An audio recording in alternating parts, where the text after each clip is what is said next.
सड़क पर दौड़ती हुई गाड़ियों की नंबर प्लेट पर यूपी 33 का लिखा होना हमें इस बात से परिचय कराता है कि ये गाड़ी उत्तर प्रदेश के रायबरेली जिले की है। दोस्तों, रायबरेली भारत के उत्तर प्रदेश प्रांत के लखनऊ डिवीजन का एक शहर है।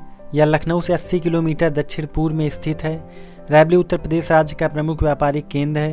रायबरेली में केंद्र सरकार की प्रमुख उद्योगों की स्थापना की गई है, जिनमें आधुनिक रेल डिब्बा कारखाना, Indian telephone industries, national thermal power corporation मुख्य हैं। 4609 वर्ग किलोमीटर में फैले रायबरेली जिले की कुल जनसंख्या 2011 की जनगणना के आधार पर लगभग 34 लाख थी, जिसमें 87% हिंदू, 12% मुस्लिम एवं शेष प्रतिशत में अन्य जातियां थीं। औसतन यहाँ प्रत्येक 1000 पुरुषों में 941 महिलाओं का जन्म होता है। 90% जनसंख्या गाँव में और 10% जनसंख्या शहरों में निवास करती है। जनघनत्व के आधार पर प्रति वर्ग किलोमीटर में लगभग 739 लोग रहते हैं। 2011 में 89% साक्षरता दर्ज की गई थी। रायबरेली मुख्य रूप से सई नदी के किनारे पर बसा हुआ है। सबसे पहले अब हम आपको मिलवाते हैं रायबरेली जिले की उन महान हस्तियों से जिनके नाम से लोग रायबरेली को जानते हैं। सबसे पहले नाम आता है राणा बेनी माधो सिंह जी का। उन्नाव के बैसवारा तालुक के राजा राणा बेनी माधो सिंह ने रायबरेली के एक बड़े हिस्से में अंग्रेजी हुकूमत के खिलाफ क्रांति की मशाल जलाई थी। अंग्रेजों के छक्के छुड़ाने वाले राजा राणा बेनी माधो रायबरेली जिले के महानायक बने। सन 1857 क्रांति के दौरान जनपद रायबरेली के बेनी माधो सिंह ने 18 महीने तक जिले को अंग्रेजों से स्वतंत्र कराया था। इंदिरा गांधी भारत की तीसरी व देश की प्रथम महिला प्रधानमंत्री जी का निर्वाचन क्षेत्र रायबरेली रहा है। इनके बाद आचार्य महावीर प्रसाद द्विवेदी। आचार्य महावीर प्रसाद द्विवेदी हिंदी के महान साहित्यकार, पत्रकार एवं युग प्रवर्तक थे। उन्होंने हिंदी साहित्य की अविस्मरणीय सेवा की और अपने युग की साहित्य और सांस्कृतिक चेतना को दिशा और दृष्टि प्रदान किया। इनका जन्म उत्तर प्रदेश के रायबरेली जिले के दौलतपुर गांव में 15 मई 1864 को हुआ था।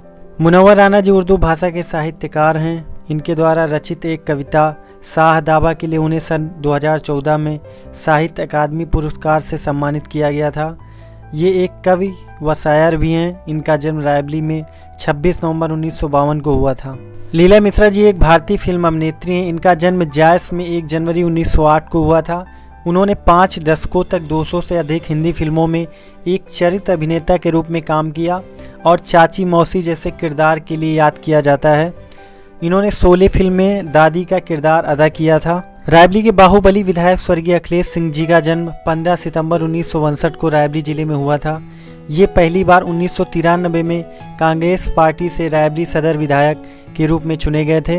रायबरेली में 5 बार लगातार रायबरेली से सदर विधायक रहे हैं। रुद्र प्रताप सिंह जी एक भारतीय क्रिकेट खिलाड़ी हैं। इनका जन्म 6 दिसंबर 1985 को रायबरेली जिले में हुआ था, जिन्हें हम आरपी सिंह के नाम से भी जानते हैं। इनके साथ स्वप्निल सिंह जी भी एक क्रिकेट खिलाड़ी हैं। इनका जन्म भी रायबरेली जिले में ही हुआ था। सहर्ष कुमार शुक्ला जी भारतीय फिल्म जगत के अभिनेता हैं। इनका जन्म रायबरेली जिले में हुआ था और ये छिछोरे जैसी फिल्मों में भी काम किए हैं। मीनाक्षी दीक्षित का जन्म उत्तर प्रदेश के रायबरेली जिले में हुआ था। ये एक भारतीय फिल्म अभिनेत्री हैं, जिन्होंने तेलुगु, कन्नड़, तमिल, मलयालम व हिंदी फिल्मों में काम किया है। सुधा सिंह जी एक धावक हैं और इनका जन्म भी रायबरेली जिले में ही हुआ था। इनके बाद हम बात करेंगे रायबरेली जिले की वर्तमान विधायिका माननीय आदित्य सिंह जी के बारे में। आदित्य सिंह जी का जन्म 15 नवंबर 1987 को हुआ था। ये एक राजनीतिज्ञ हैं और उत्तर प्रदेश के रायबरेली निर्वाचन क्षेत्र से एक भारतीय राष्ट्रीय कांग्रेस की बागी विधायक हैं। ये उत्तर प्रदेश की 17वीं विधानसभा के सबसे कम उम्र के सदस्यों में से एक हैं। इन्होंने 2017 का विधानसभा चुनाव में 90,000 से अधिक वोटों से जीत हासिल की थी। दोस्तों, ये तो रही रायबरेली जिले की महान हस्तियों के बारे में थोड़ी सी जानकारी। इसके बाद अगर हम रायबरेली के इतिहास की बात करें तो 1857 में व्याप्त सैनिक विद्रोह का प्रभाव रायबरेली पर पड़ा। राणा बेनी माधो सिंह के द्वारा अंग्रेजों के खिलाफ छेड़े गए विद्रोह ने स्थानीय प्रशासन को पूरी तरह से अपंग बना दिया था। इसलिए लखनऊ से 80 किलोमीटर दूर अपनी प्रशासनिक क्षमता को संपूर्ण करने के लिए ब्रिटिश अधिकारियों को एक नए जनपद की आवश्यकता थी, जिसके लिए स्थानीय राजाओं को पराजित कर उन्हें मृत्यु की घाट उतारने को भयानक प्रक्रिया शुरू की गई, जिसके बाद 1858 में रायबरेली को एक जिले के रूप में अस्तित्व दिया गया। दोस्तों, रायबरेली के मुंशीगंज क्षेत्र में ही बना हुआ है उत्तर प्रदेश का पहला अखिल भारतीय आयुर्विज्ञान अर्थात एम्स हॉस्पिटल। 1988 में स्थापित 1550 मेगावाट विद्युत उत्पादन क्षमता वाला Feroze Gandhi thermal power plant, जो कि रायबरेली के ऊंचाहार तहसील में स्थित है, यहाँ कोयले से बिजली का उत्पादन किया जाता है। झारखंड राज्य के उत्तरी पूरा खदानों से कच्चा कोयला ट्रेन के माध्यम से ऊंचाहार स्टेशन तक लाया जाता है। शारदा सहायक नहर से आने वाले पानी को गर्म करके निकलने वाले भाप से टरबाइनों को घुमाकर प्राप्त होने वाली बिजली को ग्रिड के माध्यम से उच्च वोल्टेज को दूसरे स्थानों तक भेजा जाता है। इसके बाद दोस्तों रायबरेली जिले की लालगंज तहसील में स्थित है मॉडर्न कोच फैक्ट्री, जिसमें राजधानी, हमसफर, शताब्दी आदि एक्सप्रेस ट्रेनों के लिए आधुनिक रेल डिब्बों के साथ ही पहियों का भी निर्माण किया जाता है। रायबरेली से यहाँ की दूरी 30 किलोमीटर है। रायबरेली अमेठी रोड पर जायस के निकटतम बना हुआ Rajiv Gandhi institute of petroleum technology. Raebareli के निकटतम फुर्सतगंज कस्बे में बना हुआ है इंदिरा गांधी राष्ट्रीय उड़ान एकेडमी। इसके बाद रायबरेली की इंडियन टेलीफोन इंडस्ट्रीज की स्थापना 1948 में की गई थी, जिसकी एक यूनिट का निर्माण रायबरेली के दूरभाष नगर में किया गया है। वर्तमान में यहाँ पर फाइबर ऑप्टिकल केबल और मोबाइल से जुड़े उपकरणों का निर्माण किया जा रहा है। इसके बाद अगर हम रायबरेली जिले के शैक्षणिक संस्थानों की बात करें तो नाम आता है फिरोज गांधी इंजीनियरिंग कॉलेज का, जो कि रतापुर में बना हुआ है। इसके बाद नाम आता है फिरोज गांधी डिग्री कॉलेज का, जिसकी स्थापना हुई थी 1960 में। इसके अलावा रायबरेली जिले में कई और उच्च शैक्षणिक संस्थान है, जिनमें फैशन टेक्नोलॉजी। और अगर रायबरेली जिले के अच्छे स्कूलों की बात करें तो Dayawati Modi public school, new standard public school, Ryan international school, SJS public school, Lucknow public school, Gopal Saraswati Vidya Mandir इत्यादि नाम शामिल हैं। इसके बाद दोस्तों अब हम आपको लेके चल रहे हैं रायबरेली जंक्शन। रायबरेली जंक्शन लखनऊ चारबाग के उत्तरी जोन में लगभग 80 किलोमीटर की दूरी पर स्थित है। लखनऊ से रायबरेली रेल मार्ग के निर्माण की अनुमति ब्रिटिश प्रशासन द्वारा 1891 में दी गई थी। 18 अक्टूबर 1893 को इसे यात्री वाहक ट्रेनों के लिए सक्रिय कर दिया गया था। समुद्र तल से 116 मीटर की ऊंचाई पर स्थित इस जंक्शन पर 4 प्लेटफॉर्म हैं, जिन पर 89 रेलगाड़ियां विश्राम लेती हैं। आने जाने को मिलाकर 14 पैसेंजर, 15 सुपरफास्ट, 45 एक्सप्रेस, 2 गरीब रथ एवं 2 डेमो रेलगाड़ियां यात्रा को सुलभ बनाती हैं। पूरे जनपद में 4 जंक्शन हैं: रायबरेली, डलमऊ, दरियापुर, ऊंचाहार। दोस्तों अगर आप ये जानना चाहते हैं कि कांग्रेस का गढ़ रायबरेली ही क्यों बना, तो सई नदी के किनारे मुंशीगंज नामक स्थान पर बना हुआ यह स्मारक ही वो कारण है जिसने कांग्रेस को रायबरेली से हमेशा के लिए जोड़ दिया है। इलाहाबाद में स्थित मोतीलाल नेहरू के पुत्र पंडित जवाहरलाल नेहरू को जब ये समाचार प्राप्त हुआ कि रायबरेली के मुंशीगंज में सई नदी के किनारे अमूल शर्मा एवं प्रतापगढ़ के बाबा जानकी दास के नेतृत्व में सैकड़ों किसान ब्रिटिश शासन द्वारा लिए जा रहे अवैध कर एवं अत्याचारों के खिलाफ विद्रोह प्रदर्शन कर रहे हैं और स्थिति कभी भी अनियंत्रित हो सकती है, तब आनन फानन में रेलगाड़ी के माध्यम से वो रायबरेली पहुँचे। 7 अगस्त 1921 को स्टेशन से उतरते ही अंग्रेजी पुलिस ने उन्हें कचहरी पर ही रोक दिया। उधर सई नदी के किनारे निहत्थे किसानों पर बर्बरतापूर्वक गोलियां चलाई गईं।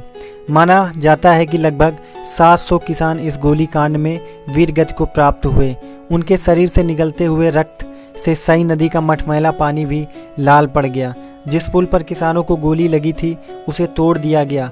स्थानीय लोग आज भी इसे टूटा पुल के नाम से जानते हैं। सई नदी को पार करने के लिए लोहे के सेतु का निर्माण किया गया है। नदी के उस पार किसान शहीद स्मारक, भारत माता मंदिर एवं भारत माता की प्रतिमा देखने के लिए लोग यहाँ पर आते हैं। लखनऊ वाराणसी राजमार्ग पर स्थित Indira Gandhi memorial botanical garden को 1986 में स्थापित किया गया था। 57 हेक्टेयर के क्षेत्र में फैला ये सई नदी के उत्तरी तट पर स्थित है। इस बगीचे का निर्माण मात्र फूलों, फलों एवं सब्जियों को उगाना ही नहीं बल्कि वैज्ञानिकों, वनस्पतियों पे शोध करने वाले विद्यार्थियों और विशेष पौधों के बारे में जिज्ञासु लोगों के लिए एवं शैक्षणिक संस्थान के रूप में पारिस्थितिकी संतुलन को दर्शाने के लिए किया गया था। यहाँ पर घूमने के लिए मात्र 5 रुपये का प्रति पर्सन टिकट लेना होता है। इसके बाद हम आपको लेके चल रहे हैं बेहटा जल सेतु, जो कि रायबरेली जिले के सिविल लाइन चौराहे से करीबन 7 से 8 किलोमीटर की दूरी पर परसदेपुर मार्ग पर बना हुआ है। 12,368 किलोमीटर में फैली उत्तर प्रदेश की सबसे लंबी शारदा नहर एवं सई नदी के आपसी टकराव से निर्मित अद्वितीय बेहटा जल सेतु का निर्माण हुआ है। इस जगह की खास बात यह है कि सई नदी के ऊपर से शारदा नहर का पानी पास होता है।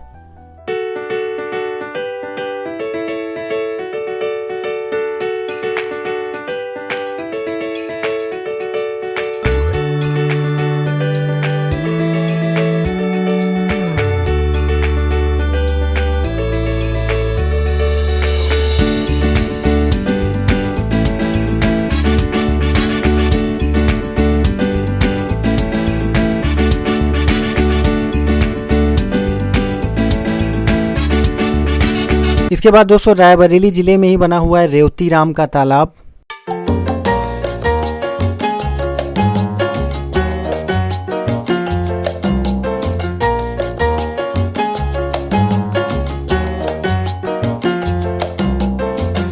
अगर हम रायबरेली जिले के धार्मिक स्थलों की बात करें तो सबसे पहले नाम आता है श्री आस्तिक स्वामी मंदिर लालूपुर का। लखनऊ इलाहाबाद राजमार्ग से यहाँ की दूरी 4 किलोमीटर है और ये रायबरेली जिले का बहुत ही प्रसिद्ध मंदिर माना जाता है, श्री आस्तिक देव स्वामी मंदिर।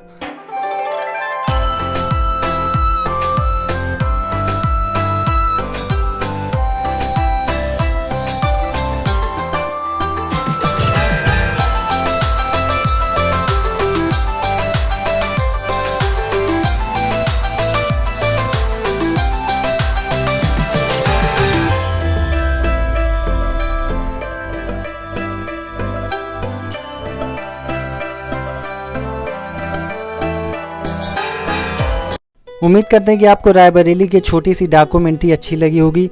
अगर आपको अच्छी लगी है तो वीडियो को लाइक करें, कमेंट करें और अगर आप हमारे चैनल पर नए हैं तो चैनल को सब्सक्राइब कर लें, बेल आइकन को प्रेस कर लें, जिससे कि हमारी आने वाली वीडियो की नई नोटिफिकेशन आप तक जल्द से जल्द मिल सके।